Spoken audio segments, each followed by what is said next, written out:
નમસ્તે, Shiv enterprise YouTube ચેનલમાં આપનું હાર્દિક સ્વાગત છે। આજે આપણે જોશું જૂનાગઢ કૃષિ યુનિવર્સિટી દ્વારા મગફળી અને સોયાબીનના વેચાણની ઓનલાઈન આપણે નોંધણી કઈ રીતે કરી શકીએ છીએ। સૌપ્રથમ આપણે કોઈ પણ બ્રાઉઝર ઓપન કરી લેશું, તેમાં ટાઈપ કરીશું JAU। તેમની ઓફિશિયલ વેબસાઇટ આવે છે જૂનાગઢ એગ્રીકલ્ચર યુનિવર્સિટી, તેને આપણે ઓપન કરી લેશું। ખરીફ 2025 માટે યુનિવર્સિટી ઉત્પાદિત મગફળીના સર્ટિફાઈડ ટૂલફૂલ અને સોયાબીનના ટૂલફૂલ બિયારણ મેળવવા માટેની ઓનલાઈન નોંધણીની અરજી, તેમની ઉપર આપણે ક્લિક કરી દેશું। ઓનલાઈન અરજી કરવા માટે અને પ્રિન્ટ કાઢવા માટેની છેલ્લી તારીખ 7/4/2025 રહેશે। ઓનલાઈન અરજી ફોર્મ ભરતા પહેલા કઈ કઈ બાબતોનું ધ્યાન રાખવાનું થશે તે આપણે જોઈ લઈએ અને આપણે લાસ્ટમાં ઓનલાઈન ફોર્મ કઈ રીતે ભરી શકીએ તે પણ જોશું। ખાતેદાર ખેડૂતના 8માં નોંધાયેલ નામો પૈકી કોઈ પણ એક ખેડૂત ખાતેદાર પોતાના આધાર કાર્ડ સાથે એક જ અરજી કરી શકશે। જો એક કરતા વધારે અરજી માલુમ પડશે તો વધારાની બધી અરજીઓ રદ કરવામાં આવશે। મગફળીનું બિયારણ દોડવાના સ્વરૂપે જ મળશે।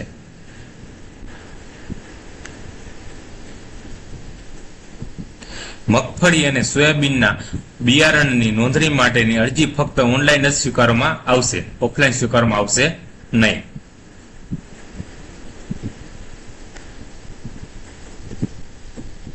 આગામી ખરીફ 2025 ઋતુમાં ખેડૂત મિત્રોને વાવેતર માટે મગફળીમાં GJG 22 અને GJG 32 નું સર્ટિફાઈડ તથા સોયાબીનમાં GS4 જાતનું ટૂલફૂલ બિયારણ જૂનાગઢ કૃષિ યુનિવર્સિટી જૂનાગઢ ખાતે ઉપલબ્ધ હોય ખેડૂત મિત્રો પોતાની જરૂરિયાત મુજબ ઉપરોક્ત પાકો અને જાતો પૈકી કોઈ પણ એક પાકની એક જાતના બિયારણ માટે અરજી કરી શકશે। જે જાત માટે અરજી કરી હશે તે જાતનું બિયારણ મળવાપાત્ર થશે। ખેડૂત મિત્રોએ અરજીમાં જે જાત માટે ઓનલાઈન અરજી કરી હશે તે જાતનું બિયારણ આપનો નંબર આવે ત્યાં સુધી અથવા જથ્થો ઉપલબ્ધ હશે ત્યાં સુધી આપની ઓનલાઈન અરજી મુજબ વધુમાં વધુ 2 હેક્ટરની મર્યાદામાં મગફળીમાં 10 બેગ એટલે કે ટોટલ 300 કિલો દોડવા, 2 હેક્ટરની મર્યાદા એટલે કે મગફળીમાં 20 ગુઠા જમીને 1 બેગ અને તે મુજબ 20 ગુઠાના ગુણાંકમાં બેગો મળવાપાત્ર થશે। અને સોયાબીનમાં અરજી દીઠ 5 બેગ એટલે કે 125 કિલો સુધી મળવાપાત્ર થશે।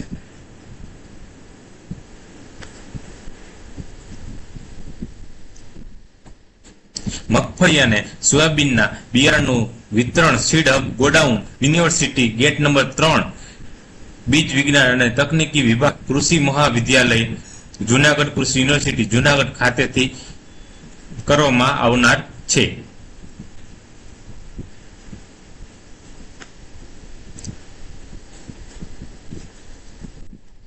ઓનલાઈન અરજીની નોંધણી થયા બાદ ઓનલાઈન પાવતીની પ્રિન્ટ કાઢીને તેમાં અરજદારે સહી કરી અને બિયારણ લેવા આવતી વખતે પાવતી જમા કરવાની રહેશે।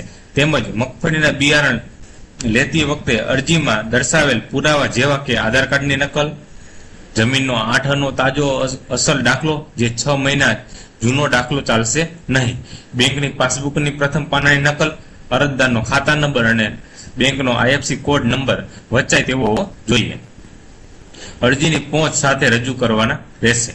ઉપરોક્ત બધા પુરાવામાં ખેડૂત ખાતેદારની અટક અને નામ એક સરખા જ હોવા જરૂરી છે। ઓનલાઈન કરેલ અરજીની વિગતો અને રજૂ કરવામાં આવેલ પુરાવામાં જો ફેરફાર હશે તો અરજી માન્ય ગણવામાં આવશે નહીં। સોયાબીન ખરીદનાર ખેડૂતે ફક્ત ઓનલાઈન અરજીની નકલ રજૂ કરવાની રહેશે, અન્ય પુરાવાની જરૂર નથી।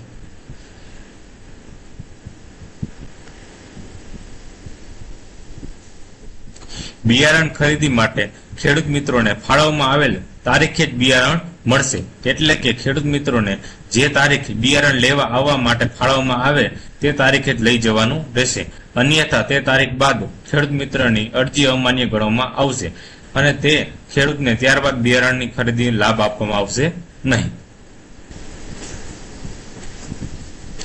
બિયારણની ફાળવણી માટે આપના દ્વારા કરવામાં આવેલ ઓનલાઈન અરજીની ચકાસણી બાદ અધિકૃત કોમ્પ્યુટરાઇઝ સિસ્ટમથી રેન્ડમાઇઝેશન કરવામાં આવશે અને તે મુજબ બિયારણ વિતરણ કરવામાં આવશે.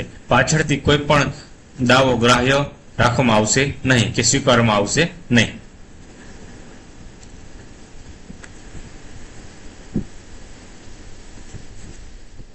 અરજીમાં મગફળી અને સોયાબીનની જાતની નોંધણી એકવાર જ થઈ ગયા પછી તેમાં સુધારો થઈ શકશે નહીં. જ્યારે તે સિવાયની ભૂલ રહી ગઈ હશે તો તે અરજી કર્યાના સમયગાળા દરમિયાન તમે સુધારી શકશો.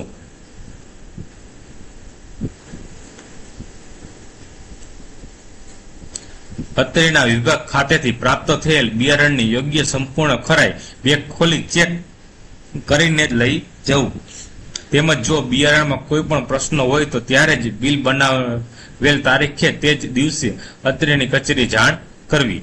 અન્યથા બિયારણ લઈ ગયા બાદ કોઈ પણ બાબતનું ગ્રાહ્ય રાખવામાં આવશે નહીં.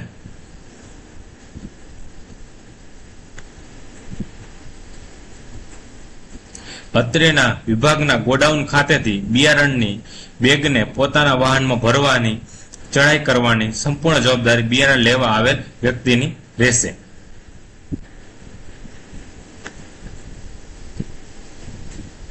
બિયારણ ખરીદી માટે બિલ બની ગયા બાદ તે જ સમયે ત્યારેથી તાત્કાલિક બિયારણ ગોડાઉનમાંથી મેળવી લેવું.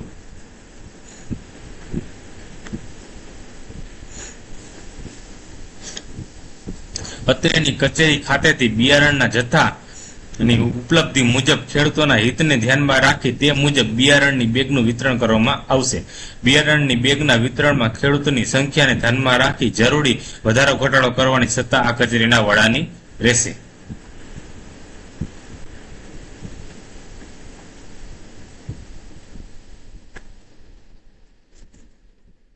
ખેડૂત મિત્રોની જેમની અરજી મંજૂર થશે તેઓને અરજીમાં રજીસ્ટર કરેલ મોબાઈલ નંબર ઉપર બિયારણના વેચાણ વિતરણ અંગેની SMS થી જાણ કરવામાં આવશે.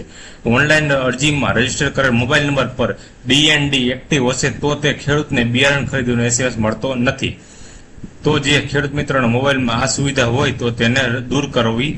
ઘણીવાર નેટવર્ક પ્રોબ્લેમ કે અન્ય કોઈ કારણોસર SMS મળતો નથી તો તેના માટે થઈને જૂનાગઢ કૃષિ યુનિવર્સિટીની વેબસાઇટ www.ju.in ઉપર અરજી મંજૂર થયેલ ખેડૂત મિત્રોનું લિસ્ટ મૂકવામાં આવે છે. જેમાં આપનું નામ હોય અને મેસેજ મળેલ ન હોય તો તે ખેડૂતોએ લિસ્ટમાં જણાવેલ તારીખમાં બિયારણ લેવા આવી જવું. આમ બિયારણ વિતરણ અને પાકના ભાવ સંબંધિત માહિતી તેમજ ખેડૂત મિત્રોને મંજૂર થયેલ યાદીનું લિસ્ટ જોવા માટે યુનિવર્સિટીની વેબસાઇટ www.ju.in દરરોજ જોતા રહેવું. હવે આપણે જોઈ લઈએ કે આપણે ઓનલાઈન ફોર્મ આપણે કઈ રીતે ભરી શકીએ છીએ.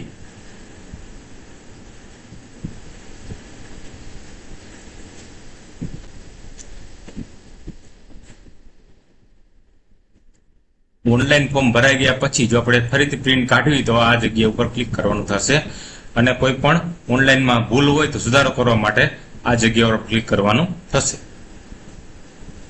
સૌપ્રથમ આપણે ખેડૂતનું નામ એન્ટર કરવાનું થશે.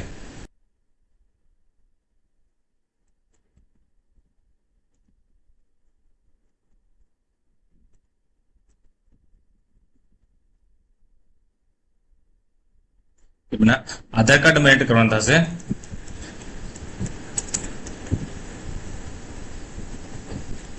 તેમના મોબાઈલ નંબર એન્ટર કરવાના થશે.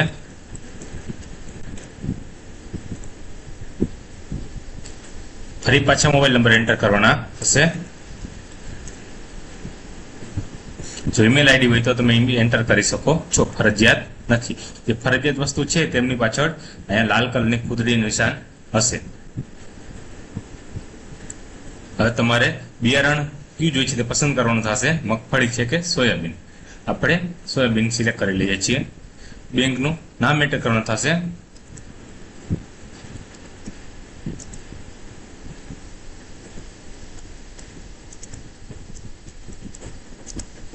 તેમના ખાતા નંબર લખવાના થશે.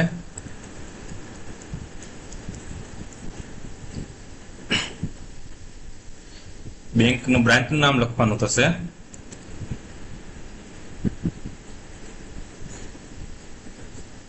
હવે તમારે આ 8માં જે કયા ગામમાં જમીન આવેલ છે તે તમારે દર્શાવવાની થશે.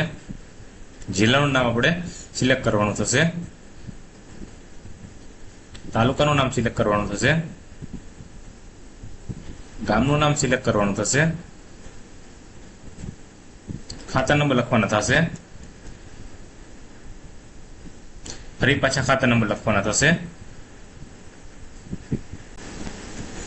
આ જગ્યા ઉપર આપણે ક્લિક કરવાનું થશે. એકવાર તમે ડિટેલ વાંચી લેજો. આથી હું લખી આપું છું કે ઉપરોક્ત અરજી મેં જાતે કરેલ છે અને ઉપર મુજબની શરતો મેં વાંચેલ છે.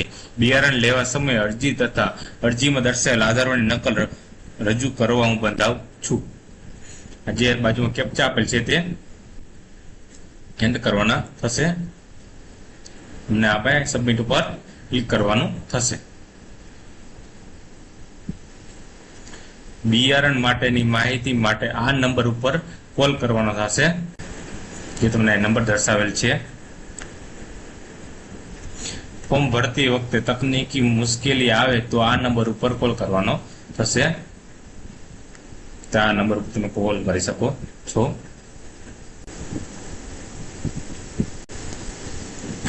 ફોર્મની પ્રિન્ટ આવી ગયેલ છે, તમે જોઈ શકો છો. આ જગ્યાએ ખેડૂતનું પૂરું નામ આવશે,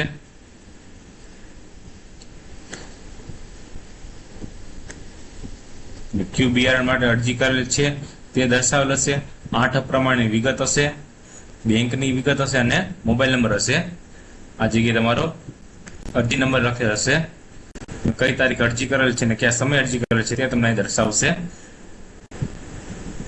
અને તમારે આ બધી ડિટેલ આપણે આગળ જોઈ તે જ બધી ડિટેલ છે. આ જગ્યાએ આપણે અરજી કરનારની સહી કરવાની થશે. જ્યારે તમારો વારો આવે ત્યારે તમારે આ ફોર્મ લઈ જવાનું થશે. જો તમે મગફળી માટે અરજી કરેલ છે, તમારા આધાર કાર્ડ, બેંકની પાસબુક અને 7/12 ના દાખલા લઈ જવાના થશે. અને સોયાબીન માટે અરજી કરેલ છે તો તમે ખાલી આ ઓનલાઈન જે ફોર્મની ભરેલ છે તેમની પ્રિન્ટ આવેલ છે તમે લઈ જઈ શકો છો. જો તમને ફોર્મ ભરવામાં કોઈ પણ પ્રોબ્લેમ જણાય તો તમે મને કોમેન્ટ કરી શકો છો. હું તમને કોમેન્ટનો પૂરતો જવાબ આપવાનો પ્રયત્ન કરીશ.